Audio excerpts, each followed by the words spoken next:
बहिणींना माझं सांगणं आहे, जर सरकार बदललं नसतं तर मुख्यमंत्री माझी लाडकी बहीण योजना झाली असती का? आणि म्हणून माझ्या लाडक्या बहिणींच्या जीवनामध्ये बदल घडवण्यासाठी आम्ही निर्णय घेतला। तेव्हा देखील या लाडक्या बहिणींच्या निर्णयाला विरोध करण्याचं काम काही दुष्ट सावत्र भावांनी केलं, कोर्टात गेले, बंद पाडण्याचं काम केलं, आपल्या लाडक्या बहिणींना बदनाम केलं, म्हणाले भीक देताय का, विकत घेताय का? होय जुमला, चुनावी जुमला आहे। कोर्टाने देखील त्यांच्यात मुस्काटा दिली चांगली लावून आणि म्हणाले पळा इथून। आणि ही लाडकी बहीण आम्ही सुरूच ठेवली नाही तर त्याच्यातले पैसे खात्यामध्ये, माझ्या लाडक्या बहिणीच्या खात्यामध्ये 5 ते 6 हप्ते आम्ही टाकले। त्यावेळेस आचारसंहितेत ही योजना बंद होईल, परत बदनाम करायला संधी मिळेल, म्हणून या एकनाथ शिंदेनी आणि आम्ही सरकारने, आमच्या दोन्ही सहकारी उपमुख्यमंत्री आम्ही ठरवलं की आचारसंहितेचा हप्ता देखील डिसेंबरचा नोव्हेंबर मध्ये द्यायचा आणि तोही आम्ही दिला। आणि म्हणून ही योजना कुठेही बंद होणार नाही, ही योजनेत कुठलाही खंड पडणार नाही। विरोधकांनी किती बोंबाबोंब केली तरी तुम्ही त्याच्यावर विश्वास ठेवू नका।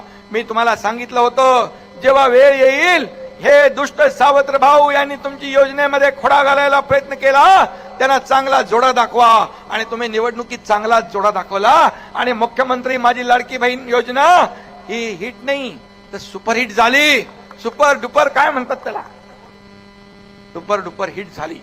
आणि या राज्यात महायुतीचे 232 लोक निवडून आले आणि शेतकऱ्यांना, माझ्या कष्टकऱ्यांना, माझ्या या सर्व मतदारांना कुठे तुम्ही आज आणण्याचा प्रयत्न कराल तर गाठ माझ्याशी आहे, कारण मी बोलतो ते करून दाखवतो।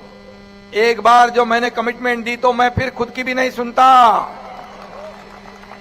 आणि म्हणून तुम्हाला माहित आहे 2 वर्षापूर्वी 2022 ला आपण या राज्यात उठाव केला, एक मोठी क्रांती घडली। फक्त देशाने नाही तर जगातल्या 30-40 देशांनी त्याची नोंद घेतली। अरे सत्तेतून आम्ही पाय उतार झालो, लोक सत्तेकडे जातात।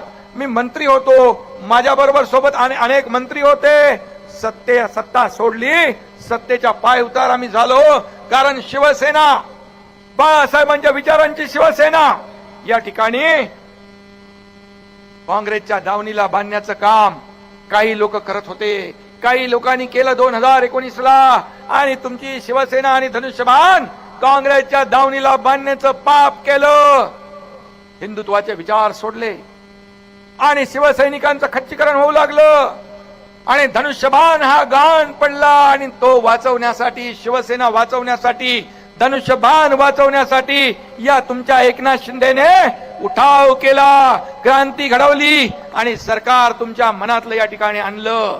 मला सांगा, माझ्या लाडक्या बहिणींना माझं सांगणं आहे, जर सरकार बदललं नसतं तर मुख्यमंत्री माझी लाडकी बहीण योजना झाली असती का? आणि म्हणून माझ्या लाडक्या बहिणींच्या जीवनामध्ये बदल घडवण्यासाठी आम्ही निर्णय घेतला। तेव्हा देखील या लाडक्या बहिणींच्या निर्णयाला विरोध करण्याचं काम काही दुष्ट सावत्र भावांनी केलं, कोर्टात गेले, बंद पाडण्याचं काम केलं, आपल्या लाडक्या बहिणींना बदनाम केलं, म्हणाले भीक देताय का, विकत घेताय का? होय जुमला, चुनावी जुमला आहे। कोर्टाने देखील त्यांच्यात मुस्काटा दिली चांगली लावून आणि म्हणाले पळा इथून। आणि ही लाडकी बहीण आम्ही सुरूच ठेवली नाही तर त्याच्यातले पैसे खात्यामध्ये, माझ्या लाडक्या बहिणीच्या खात्यामध्ये 5 ते 6 हप्ते आम्ही टाकले। त्यावेळेस आचारसंहितेत ही योजना बंद होईल, परत बदनाम करायला संधी मिळेल, म्हणून या एकनाथ शिंदेनी आणि आम्ही सरकारने, आमच्या दोन्ही सहकारी उपमुख्यमंत्री आम्ही ठरवलं की आचारसंहितेचा हप्ता देखील डिसेंबरचा नोव्हेंबर मध्ये द्यायचा आणि तोही आम्ही दिला। आणि म्हणून ही योजना कुठेही बंद होणार नाही, ही योजनेत कुठलाही खंड पडणार नाही। विरोधकांनी किती बोंबाबोंब केली तरी तुम्ही त्याच्यावर विश्वास ठेवू नका। मी तुम्हाला सांगितलं होतं जेव्हा वेळ येईल, हे दुष्ट सावत्र भाऊ यांनी तुमची योजनेमध्ये खोडा घालायला प्रयत्न केला, त्यांना चांगला जोडा दाखवा।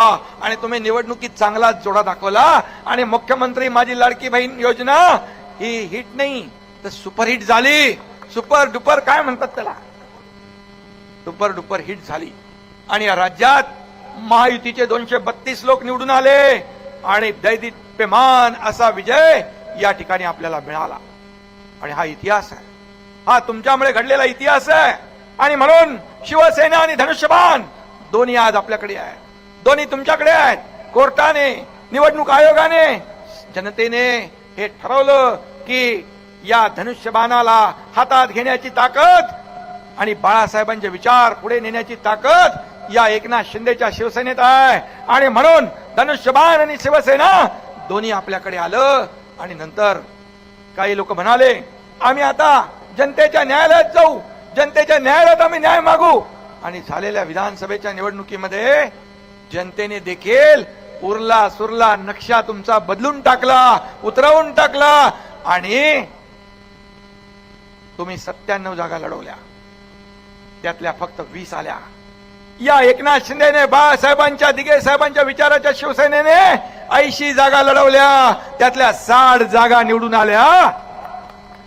लोकसभेत 2 लाख मतं आपल्याला जास्त मिळाली उबाटापेक्षा, आणि विधानसभेत तब्बल 15 लाख मतं जास्त मिळाली.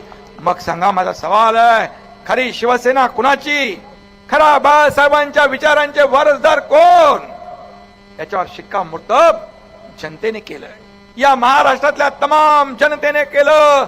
आता रडायला लागले, आता त्यांच्या पोटात दुखायला लागलं आणि नवीन नवीन आरोप केले. ते माझा मोबाईल तिथे येतो ना,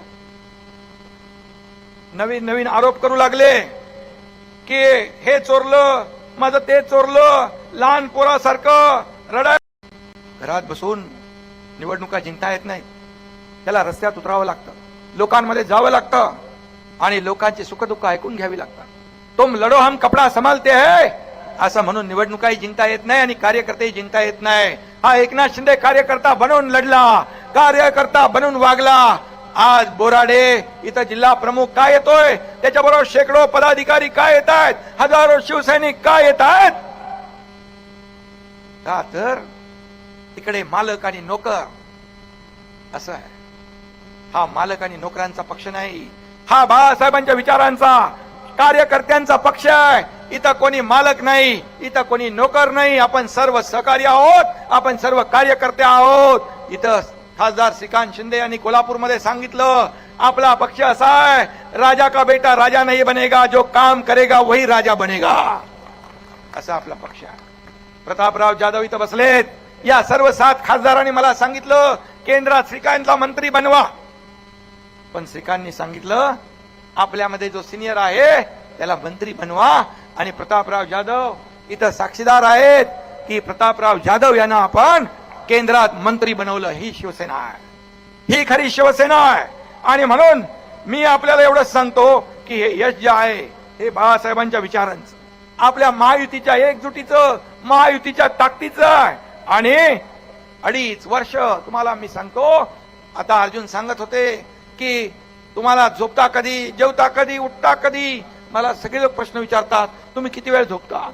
मी म्हणालो, कार्यकर्त्याचं काम, शेवटचा कार्यकर्ता जोपर्यंत भेटत नाही तोपर्यंत मी झोपत नाही. आणि मी पायाला भिंगरी लावून 2.5 वर्ष काम केलं, 2.5 वर्ष मेहनती केली. आणि माझ्या हे श्रेय माझ्या लाडक्या बहिणींचं आहे, लाडक्या भावांचं आहे, लाडक्या शेतकऱ्यांचं आहे, लाडक्या ज्येष्ठांचं आहे, लाडक्या तरुणांचं आहे आणि माझ्या सर्व कार्यकर्त्यांचं आहे. आणि म्हणून लाडक्या शेतकऱ्यांनी, आपण सगळ्यांनी, लाडक्या बहिणींनी आशीर्वाद दिला नसता, मायबाप जनतेचे आशीर्वाद नसते, तर हा गरीब शेतकऱ्याचा मुलगा या राज्याचा मुख्यमंत्री झाला नसता. आणि म्हणून मी मुख्यमंत्री म्हणून कधीच वागलो नाही. मगाशी हिकमत उडान यांनी सांगितलं, लोक म्हणायचे सीएम म्हणजे चीफ मिनिस्टर, मी म्हणायचो सीएम म्हणजे कॉमन मॅन. आणि कॉमन मॅन सारखाच जगलो, कॉमन मॅन सारखाच वागलो. आता देवेंद्रजी मुख्यमंत्री आहेत, मी डीसीएम आहे, पण आता डीसीएम म्हणजे डेडिकेटेड टू कॉमन मॅन, सर्वसामान्य माणसाला समर्पित असं काम करायचं आहे. काय कुठली पद येतात जातात, पण आता सगळ्यात मला माझ्या लाडक्या बहिणींचा लाडका भाऊ ही ओळख मला मिळाली. 2,40,00,000 माझ्या लाडक्या बहिणीची ही ओळख सर्व पदांपेक्षा मला मोठी आहे आणि महत्वाची आहे. आणि म्हणून मी एवढंच सांगतो आपल्याला, मी एक साधा कार्यकर्ता आहे, कालही साधा कार्यकर्ता म्हणून होतो, आजही कार्यकर्ता म्हणून काम करतोय.